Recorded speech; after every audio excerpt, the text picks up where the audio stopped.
नमस्कार। महादेव, हर हर महादेव।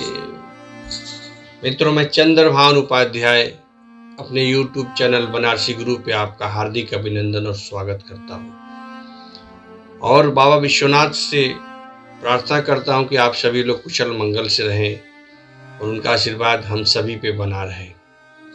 मित्रों, आज का हमारा जो विषय है वो है अहोई अष्टमी पूजन। अहोई अष्टमी पूजन भी जैसे हम अभी करवा चौथ हमारा बीता एक दिन पहले, तो जैसे हम करवा चौथ मनाते हैं अपने पति की दीर्घायु के लिए, उनकी लंबी उम्र के लिए, उनके स्वास्थ्य के लिए, उनके धन लाभ समृद्धि बनने के लिए, वैसे ही अहोई अष्टमी का जो पूजन है वह अपने पुत्र के लिए मनाते हैं। कार्तिक मास के कृष्ण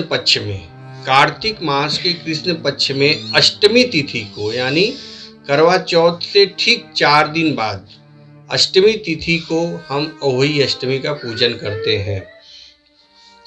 अहोई अष्टमी का पूजन जो है वस्तुतः पुत्र की लंबी आयु, पुत्र के स्वास्थ्य, पुत्र को जो है संपन्नता के लिए हर माँ करती है।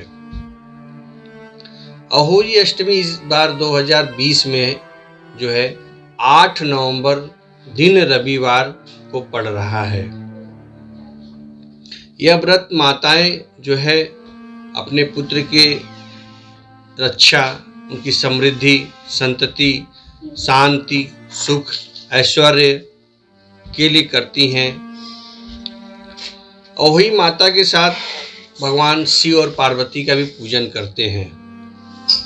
माताएं निर्जला व्रत रखती हैं, पूरे दिन उपवास रखती हैं, जैसे कि करवा चौथ के व्रत में रहते हैं। वैसे ही अहोई अष्टमी के पूजन में भी जो है माताएं जो है निर्जला व्रत रखती हैं, पूरे दिन निर्जला व्रत रहती हैं।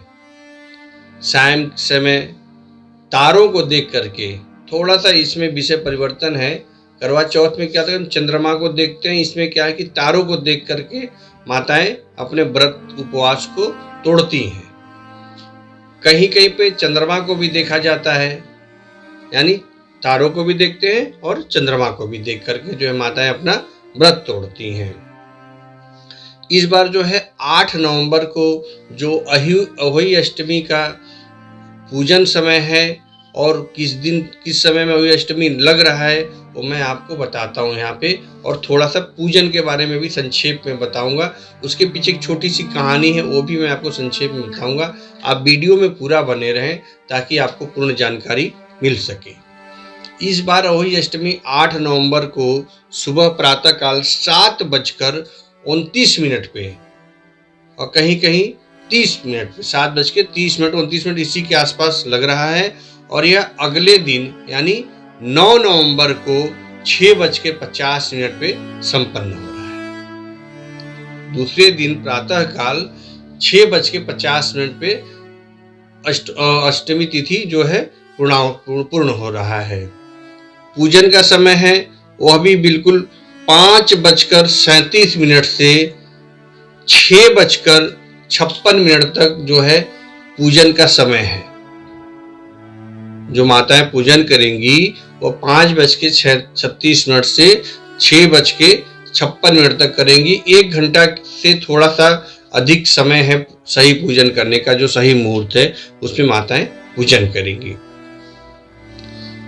अहोई का जो शाब्दिक अर्थ है वह है अनहोनी को होनी करना।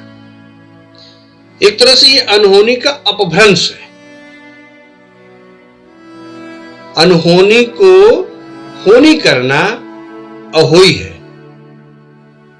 इसके पीछे एक कथा आती है कि एक साहूकार था जिसके 7 पुत्र थे और एक पुत्री थी। 7 पुत्रों की शादी हो गई थी, पुत्री की शादी अभी नहीं हुई थी। एक बार क्या हुआ कि वो पुत्री जो है अपने खेत में कुछ पौधे लगाने के लिए वो खुरपी से जो है खोद रही थी खेत को। उसी में क्या हुआ कि एक जानवर शाही था, उसका एक बच्चा उस खुरपी के अंतर्गत आ गया और उसकी मृत्यु हो जाती है। वो जो शाही उसकी माँ थी, वो जो है उस पुत्री को जो साहूकार था उसकी पुत्री को श्राप दे देती है कि मैं तुम्हारे कोख को बांध देती हूं, तुम्हारा कोई पुत्र जीवित नहीं रहेगा। यह सुनकर के जो साहूकार की इकलौती पुत्री थी बड़ी दुखी हुई, बहुत ही दुखी हुई। उसने काफी अनुनय विनय किया, लेकिन वो जो शाही थी, जो जानवर थी, जो उसने कहा कि यार मेरा श्राप तो दिया हुआ वापस तो नहीं होगा, ये तो होना ही होना है। आप देखो इसके लिए क्या कर सकते हो, आप अपना कोख जो बंधा हुआ किसी और को दे दो। ऐसा सोच करके जो उसकी साहूकार की पुत्री थी वह अलग अलग अपने भाभियों के पास गई, जो उसकी 7 भाभियां थीं उनके पास गई और उन सबसे निवेदन किया कि आप जो मेरा कोख बंधा हुआ ये श्राप आप लोग अपने ऊपर ले लो। लेकिन उन 7 भाभियों में से 6 लोगों ने मना कर दिया, बिल्कुल मना कर दिया। जो सबसे छोटी वाली भाभी थी उसने अपनी ननद की जो दरुण दुख था उसे करुणा को देख करके उसने बोला कि ठीक है, ये कोख जो आपका बंधा हुआ है आप ये श्राप मैं अपने ऊपर लेती हूँ। ऐसा उसने विचार किया और वो जो कोख उसका बंधा हुआ था उसकी इकलौती पुत्री का, वो उसके भाभी के ऊपर, श्राप मतलब वो उसके भाभी के ऊपर चला जाता है। अब क्या होता है कि उसकी सबसे छोटी भाभी को 7 पुत्र पैदा होते हैं और 7 दिन बाद गुजर जाते हैं, मृत्यु को प्राप्त हो जाते हैं। ऐसा सोच करके उसकी जो छोटी बहू थी बड़ी दुखी हुई, बहुत ही दुखी हुई कि कोई एक पुत्र जो है कहीं कुछ मतलब हो जाती, मेरी जीवित रहती। उसे बहुत दुख हुआ। वो थक हार करके उसी शाही के पास गई, जो जानवर थी उसी के पास गई, स्याहू बोलते हैं उसको, उसके स्याहू के पास गई और उससे बोली कि आप इससे निवारण का कोई मुझे उपाय बताओ, क्योंकि मैं बहुत दुखी हो चुकी हूँ, मेरे 7 पुत्र जो है मृत्यु काल को चले गए हैं, आप मुझे इसका कोई उपाय बताओ। तो जो स्याहू जानवर थी उसने बोला कि एक काम करो, आप सुरही गाय जो होती है, सुरही गाय की सेवा करो, उससे आपको कुछ पुण्य प्राप्त होगा। तो जो उसकी छोटी बहू थी वो कहीं से ढूंढ करके एक सुरही गाय ले आई और उस सुरही गाय की सेवा करने लगी। काफी समय बीतने के बाद जो है वो सुरही गाय उससे बहुत प्रसन्न हुई और उससे बोली कि आप जो मेरी सेवा की हो मैं उससे बहुत प्रसन्न हूँ, हे देवी बताओ तुम्हें क्या चाहिए। तो सुरही देवी के इस वाक्य को सुनकर के उसकी छोटी बहुत ही प्रसन्नता के मारे प्रफुल्लित हो गई और बोली कि मैं चाहती हूँ मेरा जो कोख बंधा हुआ है वह जो है खुल जाए और मेरे पुत्र जो हैं जीवित हो जाए, या मेरा जो और पुत्र हो वो जीवित रहे। सुरही की ऐसी बातें को सुनकर उससे मिला कि मैं उस स्याहू के श्राप को तो वापस नहीं ले सकती, लेकिन हम उस स्याहू के पास जा करके उससे अनुनय विनय करके उसके श्राप को कम कर सकते हैं या हटा कर सकते हैं। वो केवल वही जानवर जो शाही जानवर है वही कर सकती है जिससे श्राप दिया था।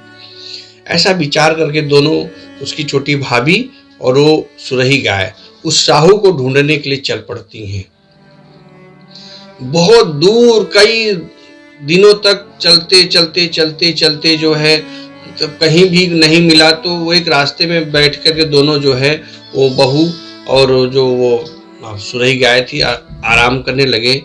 तो जो बहू थी, जो छोटी भाभी थी, उसने क्या देखा कि एक गरुड़ पक्षी का बच्चा जो है खेल रहा है और एक सर्प उसकी तरफ आ रहा है और वह सर्प तनिक क्षण में क्या है कि उस गरुड़ के पक्षी को खा जाएगा।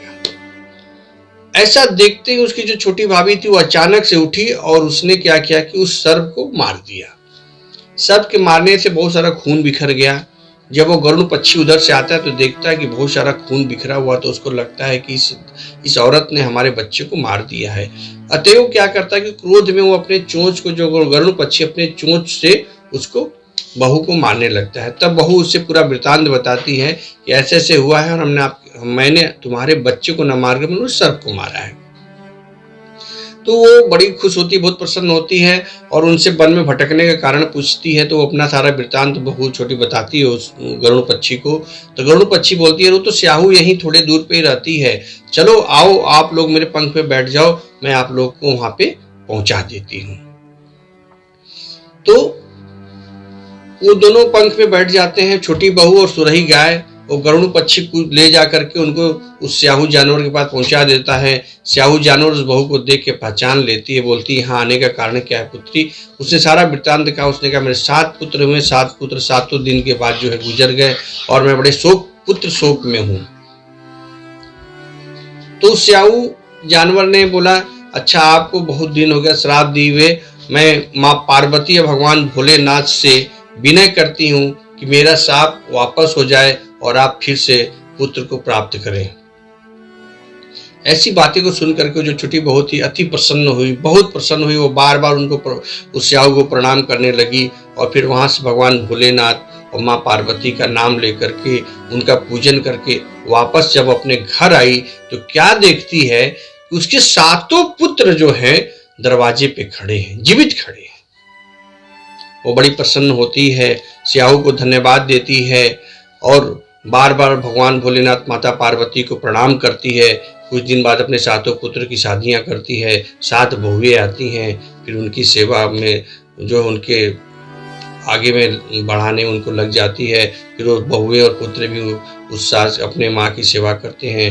तो ये कहानी थी अहोई अष्टमी माता की। इसमें अनहोनी को मतलब एक श्राप दिया, कब कहाँ दिया, वो स्याहू को ढूंढ करके उसने उस श्राप को वापस कराया।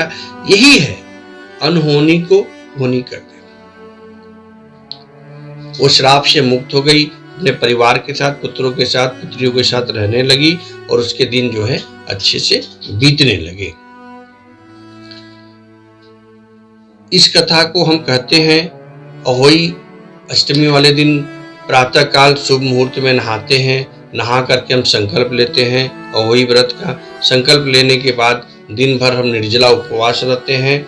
उस दिन इस कहानी में एक विषय आया था, एक लाइन आई थी कि खुरपी से जब वो खेत को खोद रही थी पौधा लगाने के लिए, तो उस खुरपी के बार से जो है वो जानवर का जो स्याहू जानवर था उसका पुत्र जो है मृत्यु को प्राप्त हो गया।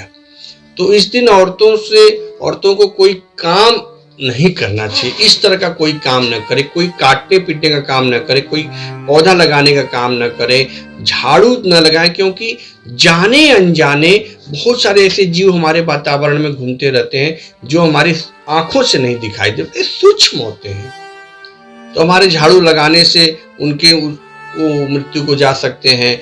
हमारे काटने में, हम सब्जी काटते हैं, सब्जी काटने में कोई जानवर आ सकता है।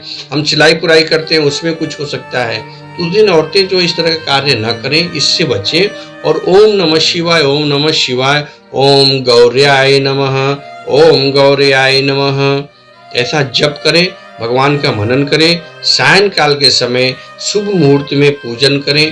पूजन करने के बाद तारों को देख करके, चंद्रमा को देख करके, जैसा आपके यहाँ जो पद्धति, जो विधान पूजा का है उसको देख करके जलपान ग्रहण करें और अपने जो आपसे घर में बूढ़े बुजुर्ग हैं उनका आशीर्वाद लें, उनके चरणों को छुएं, उनका आशीर्वाद लें और भगवान भोलेनाथ माता पार्वती को ध्यान करते हुए रात्रि में उनको प्रणाम करें, जागरण करें। इस प्रकार अहोई अष्टमी का पूजन संपन्न होता है। मैं चंद्रभान उपाध्याय आपको पुनः अपने चैनल पे आने के लिए आमंत्रित करता हूं और आप लोगों से निवेदन करता हूं कि मेरे चैनल को सब्सक्राइब करें और ऐसे ही मुझे आशीर्वाद दिए रहें ताकि मेरे अंदर जो ज्ञान है मैं आप लोग को बताता रहूं।